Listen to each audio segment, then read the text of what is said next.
Till they die? I mean, at what age does a maple tree? Till they get unhealthy or hollow. I ain't got time, or we would make it there before dark. Across the street, it's my grandpa's favorite tree, my favorite tree.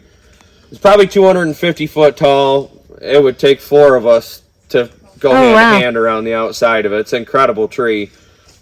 We figured that tree's 275 years old just by measuring it. Right. They don't die if you take care of them. And that's another big...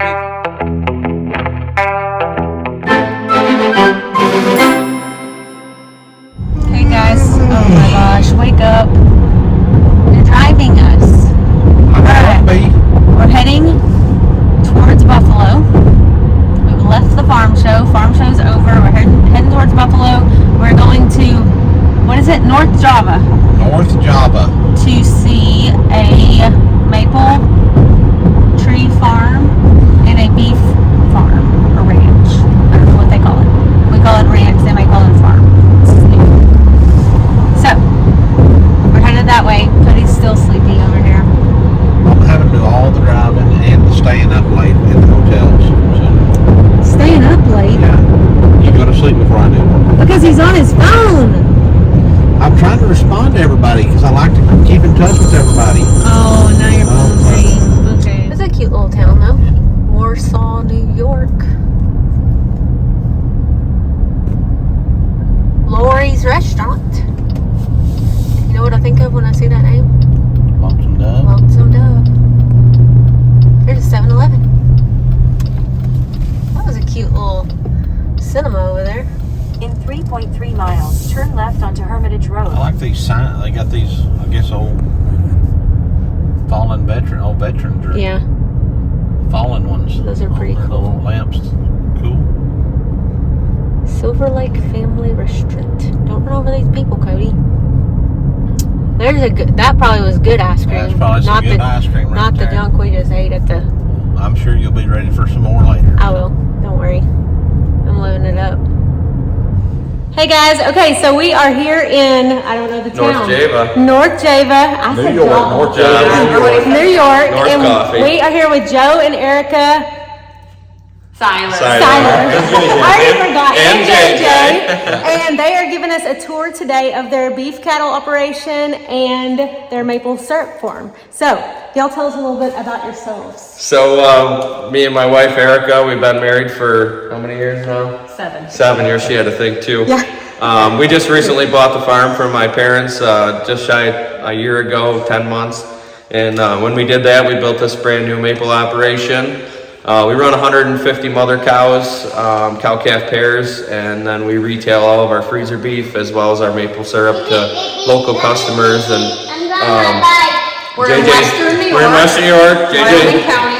We basically built the sugar house for JJ to ride his bike in. So, but yeah, we're in Western New York, and like I said, we primarily do maple syrup and beef, and for fun, we snowmobile in the winter. Snowmobile and boat hunt. in the summer. And boat in the summer. That sounds really fun.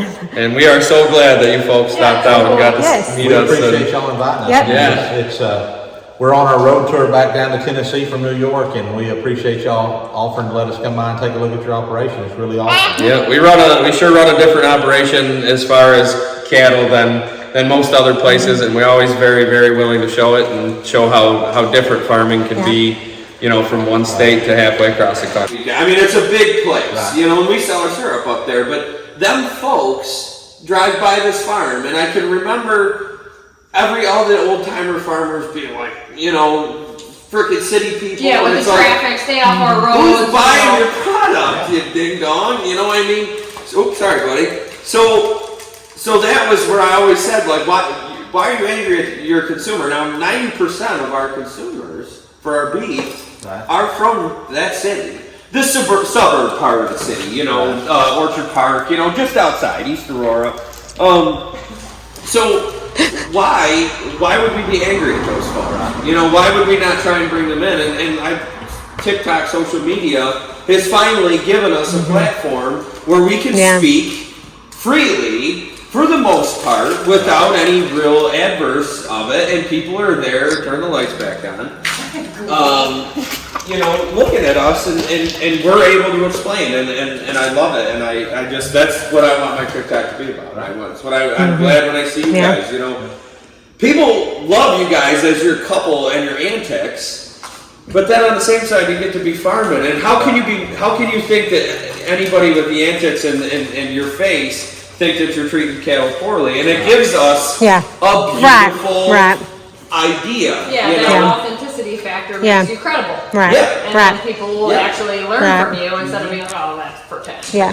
That's Right. You know, I mean, you guys have an authenticity, just like you know. Are you a bunny rabbit? You know, I'm going to show you, and that's why when I posted that video and it kind of went viral, and I started doing a bunch more, and it's like, holy shit, these people really don't have a clue. Right. They have no idea. You know. But they want, there's the want to The learn want to is there. They want to see. They want to know. And they want to know from people that are actually doing it, and like, hey, this is where we're at. This is why we do what we do. You know, when we doctor a calf, we're not doctoring it trying to kill you. We're doctoring it to save its life, so it can feed you. Right. Yeah. Just like you would go to the doctor if you get sick. I mean. And I did a video of a calf that I doctored, and she videotaped it, and we freaking had a calf. His name's Tito. Nicest calf I had. Got his leg caught in the barbed wire and cut his tendon. Oh my god. Like, are you kidding me? Yeah. We were at the lake 4th of July, because that's the only Of course, time I mean, like Yeah, that, yeah. you know? Oh, And ended up, yeah. we got, I documented kind of the whole thing, and I got to do a follow-up video of him in Yeah, the 'cause pasture. he's but outside he's now, out in the he's pasture fine. doing well. And it's Yeah. like, you know, for the most part, everybody Yep. wants to see that, Yep. you know? They want to see the happy ending at the end too. Yeah. So I'll get into this too, because this is my This thing. isn't my really department. This is my deal. So this building's not a year old.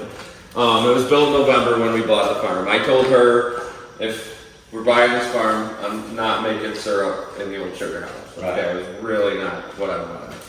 So across the street, that whole woods there's the neighbors, somebody tore down nobody will tell who got the telephone line, but so there's 4,000 taps across the street, okay? So you can see the line right here. That's how a tree is tapped. This is still remnants from last year, but so for our followers that don't know what, these are maple trees. These are maple trees, hard maple trees. That one's dead from the fire. Yeah, these ones all got burnt. We'll have to go on the far side. We'll go on the far side. At what age or what maturity level in a tree? 35 years old. That's when you can tap it. Yeah. Okay. We burnt the crazy. old sugar house down, which is The old sugar house was right on here, that path. and I burned it down because it made me angry. And then you got one of your trees. Yeah. We got a little heat look. So the Do you want sap. to do it in order? Do you want to go see the tree right now, or does it not? Oh, it doesn't matter. Okay. Okay. So the sap comes in here. There'll actually be a line underneath the road. Okay. So you like to a tin horn or a culvert or something? We actually had a directional drill line put underneath the road to pump it here. Okay. Okay. So a gallon of syrup takes approximately 50 gallons of sap to produce 1 gallon of syrup. Okay. So, and that all depends on the sugar content. So the sap will typically come out of the tree at 2% sugar, and it will come here. And at 2% sugar, it takes 43 gallons of sap to make a gallon of syrup. So it's pumped into this tank right here, okay? And you can see my writing. Last year, what was it? 137,000 gallons of sap came in here. And I made 2,700 gallons of maple syrup. Okay. Okay, so it comes in here, it's pumped through, these are flow meters, tells me how much sap comes in. And it goes underneath this tank, into this room. Through, believe it or not, a standard issue pool filter. Okay. Okay. That's funny. Yep. So what all we're doing at this process is it goes through sand, and all we're doing at this process is if there's any little bit of twigs or leaves or whatever, silt. So inside of the sap looks clear. Okay, it's water. It's water with So it's not like it is literally clear water. not You could thick. not. You could take 2 clear mason jars, one with water and one with sap, and I defy you to look at them and see the Okay, difference. because I was picturing like sticky, and I'm like, how's it gonna go through a sand filter? Pine trees with their like Yeah, movie yeah. sap. Like cedar Yeah. sap. Literal water. It's just, It's Literal water. Yep. Okay. The only difference would be taste, and it will have and it will not taste maple. Yeah. It Really will have a faint very faint sweetness. sweetness. Okay. Sure. So when it comes here, it gets pumped into one of these very, very large storage tanks. Okay. There's 2 of them. They're 6,500 gallon each. okay. All right. So it'll get pumped into the far tank after it's filtered. Then it comes back in here to these machines. These 2 machines are what's called reverse osmosis. Pretty wild plumbing job I got going on right here. Designed that all myself, believe it or not. Yeah. Yeah. Let's squirt water out of that. No, we're not going to squirt water out of that today. That's only when Daddy turns the wrong valve. So what this is basically a high pressure filter. So what we'll do with this machine is we'll run it through the sap through this one time, and we'll take it from 2% to 10% sugar content. When you go to 10% sugar content, it only takes 8 gallons of sap to make 1 gallon of syrup. So I got rid of 30 gallons of water without having to So boil that's it. basically just water. Just water, dead water, the Yeah. worst tasting water you ever tasted in your life. There isn't a mineral left in it. It is Okay. literally dead flat water. It'll go into this tank here, on the other side, the middle tank, come back, and I'll take it to 25%. And at 25%, it only takes 3 gallons of sap to make 1 gallon of water. And that's what makes that rig so efficient. Okay. So after that, it goes it goes into this tank, which, believe it or not, is an old milk tank for milking Oh, yeah. cows into. Yeah. We freeze the sap, almost freeze the sap in there. We'll take the sap Liquid down. nitrogen, or what freezes it? Freon on the outside. It's got Okay. there's a compressor, and it cools the tank down just like it would cool milk. Oh, yeah. So you can take 25% concentrate sap and cool it to 28 degrees before it'll freeze. It's like slush. Okay. What that does is it gives me time to let it sit here, and it'll never spoil at that Yeah. temperature. Okay, so if we get a small run and we don't have enough to start the rig, we will just leave it in this tank. So fun facts, this big 6,500 gallon tank right there, when it's full, there's 120 gallon of syrup in it. The rest is water. The That's rest crazy. we throw away. Yeah. Okay, so half the trees are across the street. Half the trees are across the street, and half of them are 4 miles away. So there's 4,000 here and 4,800 over there. Okay. So, and then when we get this full, there'll be 300 gallons of syrup in this tank at the concentrated rate. So Okay? what's the time frame from the time it hits that? Depending on the run, it could be as little as 4 hours. Okay. It depends. If we have a knockout run, I'll be here around the clock, ROing, running these, and when I get 700 or 800 or 900 gallon in this tank, Yeah. that's when we start the rig and start boiling. Okay. So, and if we have a slow run, we'll just keep freezing it and freezing it and freezing it until we got enough to fire the machine up. Because what we like to do, and we'll walk in, I'll show you the evaporator. So is this something you do daily? You're cooking daily, or does it take a week to get these filled up? And If we have a hell of a run, no, that it'll be daily. Okay. Yeah, in maple season, yeah. The one that's like with Yeah, that's right. You sure do got no snow with no helmet. Yeah. Yeah. So if a good run of sap for us is 3 gallons of sap per tap. So it's 25,000 gallons of sap is a good run of sap, and we'll only get per day? Yeah, and we'll only get 2 or 3 of those a year because I mean, like I said, 150,000 gallons is what we kind of shoot for. Okay. So, but that's a good run, you know. And then it comes into here, and then this is the shiny piece of metal. So what this is This one is actually so pretty. the evaporator, and It looks like underneath something it, off of Willy Wonka's chocolate factory. Train or something. Yeah. I've had people ask. Yeah. Yeah. On TikTok, yeah. When we're running, and I can send you pictures. When we're running, the steam coming out the hood is out the ceiling is incredible. It's just, and we're literally Yeah.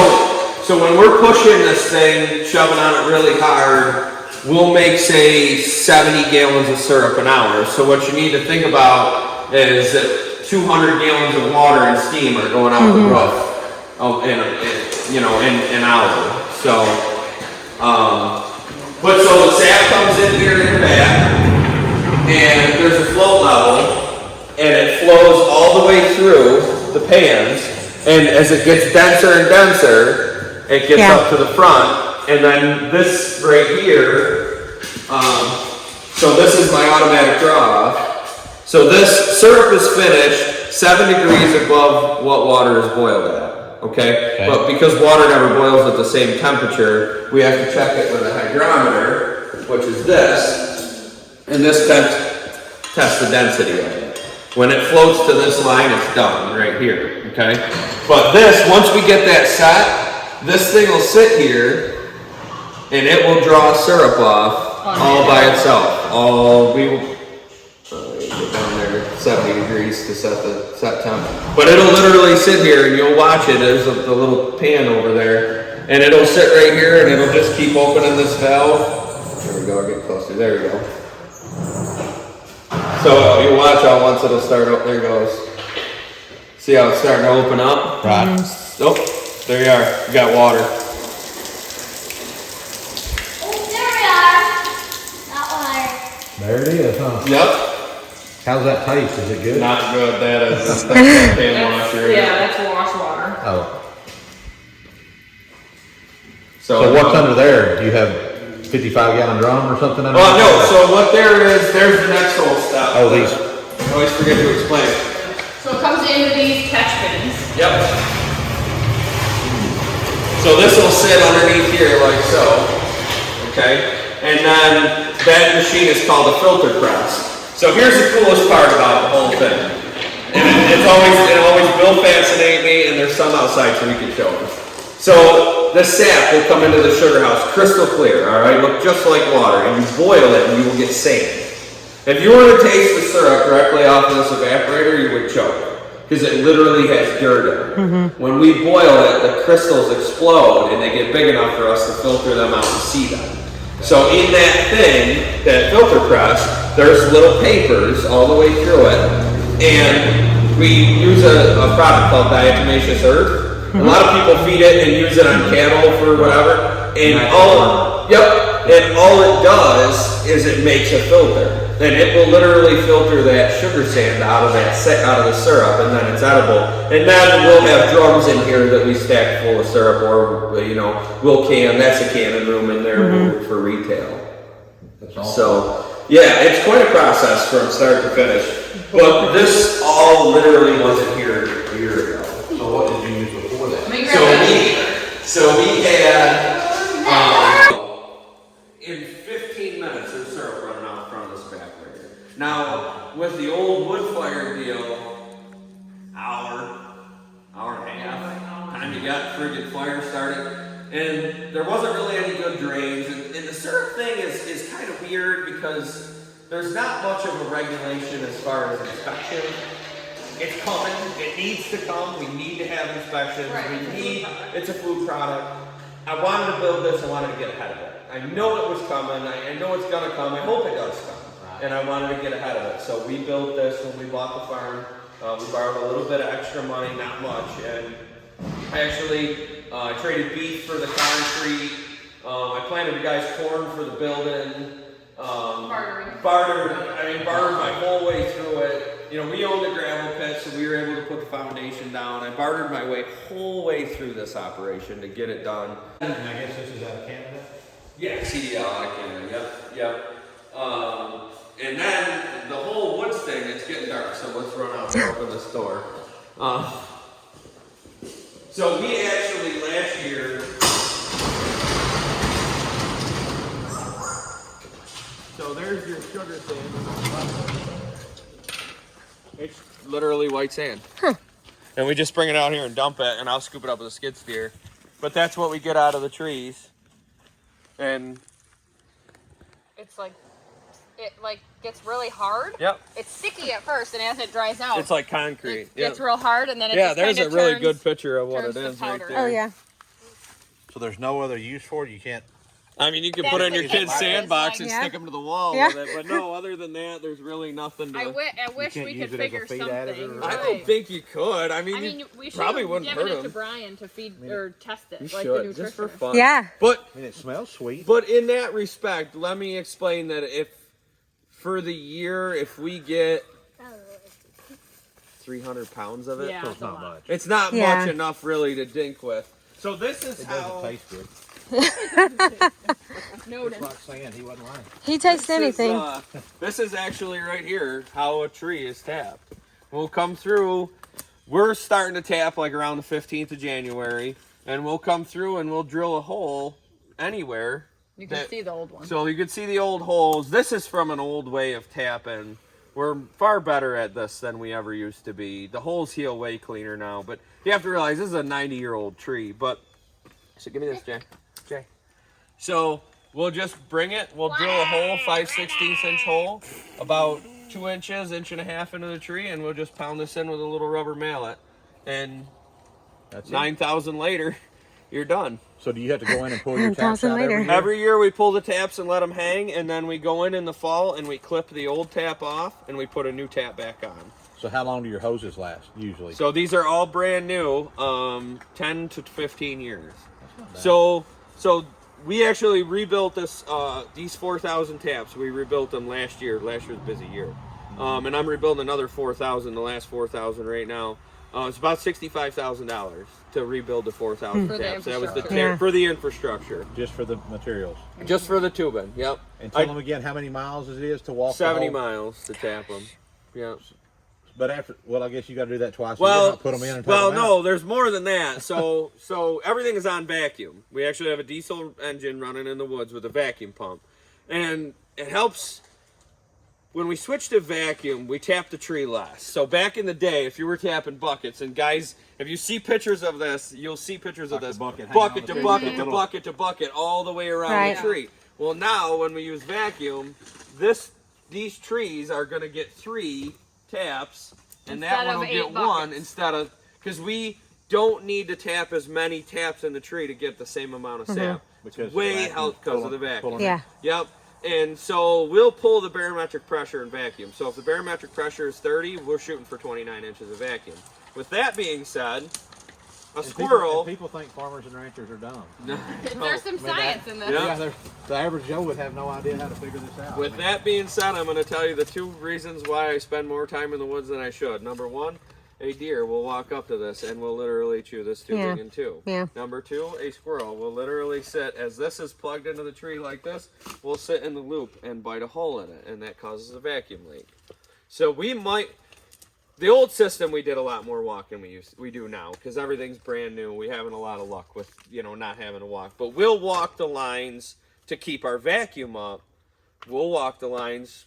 So is that Yeah, something that you sounds walk like an by, it's unending- audible, you can hear it. No, you you can- don't Unending hear it. job. And believe it or not, Yeah. you don't ever want to hear it. And if you hear it, it's a gargantuanly huge leak. Those are the only ones that I You'll- can find. Or you'll the ones see that it. are I can Yeah. hear them. I can walk through the woods and So never. you just see a bubble in the You'll line? see. Well, so no, you want to see the sap travel in a chipmunk. column. Like Look, if a you see chipmunk sap will rushing, pull this it means there's a leak. There's an air leak somewhere, and you can kink it and find out where where it was bit or whatever the case may be. So Okay. that's what we spend our most When time you say a doing. column, you want it like just a bubble. Just a moving. bubble moving very slow through the line. You want it to look like sap's not running. Okay. Basically, as crazy as it might be. So, we crashed. Crashed. You'll have that. But so that's the deal. And so there's only 300 taps in the woods. And if you look down through, I mean, you could see the infrastructure in just 300 taps. There's a 1-inch main line that runs through, and then it all goes tree to tree to That's tree. amazing. So. Try not to fall down. So you don't put. So what is this part here? So that's the, that, nobody uses them anymore. It's just how the tea comes. Used to use a bigger spout than we use. This is called the house spout. Okay. So we're actually, this is 5/16. Next year we're going down to 1/4 inch. Okay. We don't need to drill a big hole in that tree no more because we're, You got 3 taps on it that are pulling. and you honestly, we're probably, when they built it, so I didn't build the woods myself. I logged it and cut the tops out. We hired an Amish group to come in and install the tube, and they did a wonderful job. So The old way of doing this, you'd have a big 7/16 size of your thumb drill, and you'd drill a big old monster hole in that tree, and didn't have much for vacuum. And then when you got done the end of the year, you would plug it into there.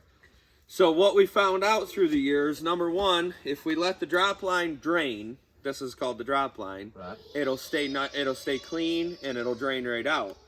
The rest of this we leave filled with sap. The reason for that is because sap has sugar in it, which turns to vinegar when it ferments, and it's a self-cleaning system. Cleans itself. What about ants? Never knew that. You don't have ants? We have a little bit of trouble with spiders. Will build a nest, and that's part of the reason that it has the 45 degree. They'll never go past the 45 degree. It doesn't matter to us because we clip this off and put a brand new one on every year, so it doesn't matter. So what's the purpose in doing? Why do you cut it off instead of just reusing it? Here's why. A tree is no different than a human, okay? You cut yourself and get dirt in it, you're going to get an infection, okay? You stick a dirty tap in that tree and it's going to get an infection. Not that it'll kill it. What it does is bacteria growth in the hole will grow a slime around the inside of the hole, and it'll prevent the sap from running.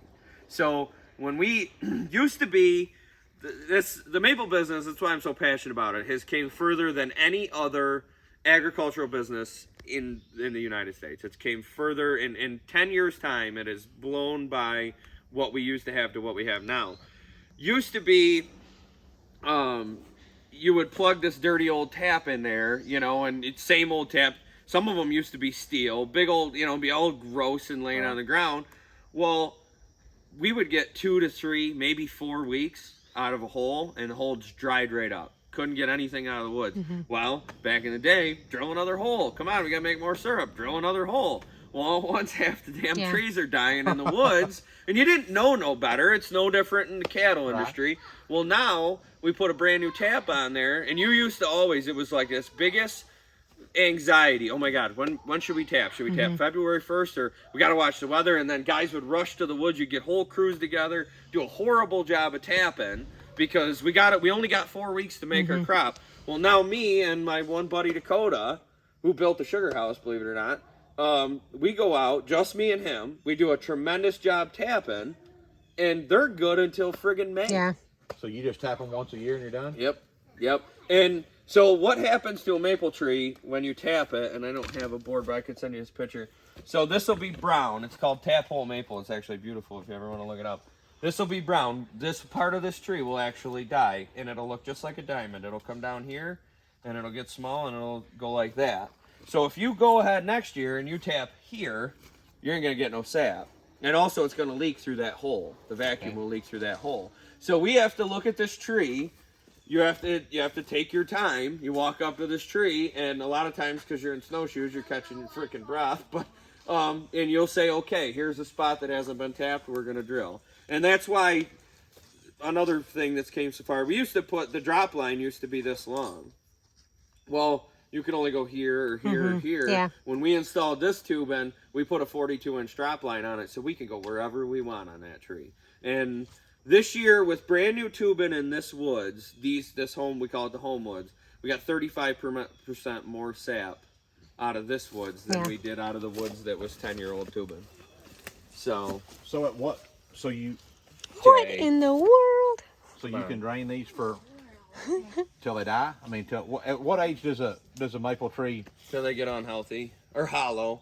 I ain't got time, or we would make it there before dark. Across the street, it's my grandpa's favorite tree, my favorite tree. It's probably 250 foot tall. It would take 4 of us to go hand to hand around the outside of it. It's an incredible tree. We figured that tree's 275 years old just by measuring it. Right. They don't die if you take care of them. And that's another big thing that we do, and it's what I'm doing right now. I said Clearing I was logging. out I'm in there cutting trees that are anything that's crowding out a maple. It's not a maple tree? We had the emerald ash board. I don't know if you ever heard of that. We have a lot of ash trees around. Okay. Well, the emerald ash borer came in here, I don't know where, probably from China, but it came in here and it killed all our ash trees. So we logged that woods. There was 400 ash trees that we pulled out of that woods. Now, they'd otherwise died. We sold them before they were dead. but they'd otherwise died and fell down my tubing and all that stuff. So what I do is we go into the woods, and that's what I'm doing right now before this new system goes in, is I'm cutting out ash, hemlock, any little cherry, a lot of beech trees, any of that stuff I'm cutting out of there because they're not promoting the growth of my maples. Awesome. And beech trees are, I don't know why you can't find something to kill them things, but, you know, they're everywhere, and they'll grow on anything, and that's what we're trying to cut out, is anything that'll prevent So growth. is this a maple tree here, these little ones? Yep. Yep. So they're probably, what, 4 or 5 years old? I bet that one's closer to 15. This one? Yep. So when will you be able to tap it? When it's When 35? JJ will get probably to tap it? JJ will tap that one. I'd probably be gimping out of my sugar house wondering what he's doing. Yeah. He'll have a new bigger one by then. You're not gonna tap it. Yeah, he's This will right. be an implement shed. That's fine with me. Whatever he wants to build. You're gonna build a smaller one? That'd be weird. Pick a smaller one. Oh, pick a smaller one. So yeah, so I mean, a lot of these trees, and that's one thing when the boys built that built that woods. I said, if I have 500 less tree taps when you're done, it's fine. But a healthier wood. Yeah. Because JJ will get to tap them. You know. Stop. So. What? So nowhere through this is this tied to a tree anywhere? It's just pulled. Nope. hand So tied? it hooks to the main line, and then the last tree has a hook on it. I'll show you. Climb through here a little bit. This one right here, it's called an end hook. Okay. See that right there? They must have a problem. Here. Right here is an end hook. So it just hooks back to itself. Back to it. Yep. So what's the farthest run you want to run one of those tap lines? You want no more than 5 trees on one of them. Okay. Yep. Jay, you don't want to hang on that. And it doesn't matter if it's running from high to low because of the vacuum. we try to have grade on everything. All the main lines, the big 1-inch pipe has a 2% grade on it by a level or a site level. Right. They have 2%, but these ones we try really, and a tree will create pressure too. It'll actually push its sap uphill. It just has to make it, because that's what it's doing, xylem and phloem on a tree, is it's pushing its sap to the top to make a leaf. And when you're done at the end of the year, that you'll see the bud on the tree, the sap will get sour, and it'll burn instead of boil, because the bud came out and changed the acidity in the sap. And that's when you know you're done. Yep. Another really fun fact, and then we'll go eat dinner. Canada is working on outlawing high fructose corn syrup. Okay, because it's really not good for you. Right. So, they're gonna add 7 million taps in Canada. Scared the hell out of me because we only tap on the planet. Come on, you know better. There's 31 million maple trees tapped right now. And then the trees in Canada are incredible. Right. I mean, a big producer in Canada is 200,000. I tap 9. We're like kind of a joke, you know. So that's but, about a 20% increase if you add 7. Right. Scared the hell out of me. Like, do not throw that.